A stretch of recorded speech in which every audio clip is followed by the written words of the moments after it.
The Guyana National Bureau of Standards on Monday destroyed over 6,000 pieces of substandard electrical items seized from the local markets.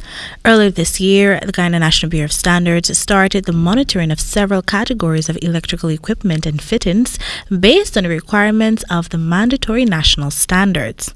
Among the list of items destroyed were electrical breakers, lamp holders, power cords, receptacles, power outlets, knife switches, and surge protective devices. The items were seized from sale outlets in Regions 3 and 4 for failing to comply with the requirements of the standards. According to Lloyd David, the head of cooperative communications of the Bureau, some of the items seized were unlabeled and lacked certification marks.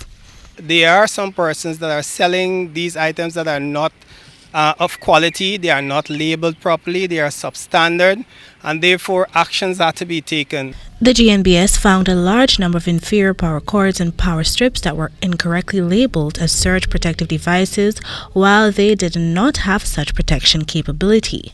Most of these non-conforming items were placed on hold by the Gnbs for inspection. What we've requested from some importers are a test certificate proving that these items are of quality. Some have unable to provide us with those items, so we have decided to take the necessary action. David noted that the exercise is just the beginning of the monitoring and subsequent destruction of substandard electrical items on the local market.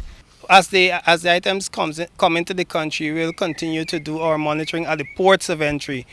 We have been a little more stern at the ports in terms of checking carefully to ensure that these items are in compliance at the port of entry.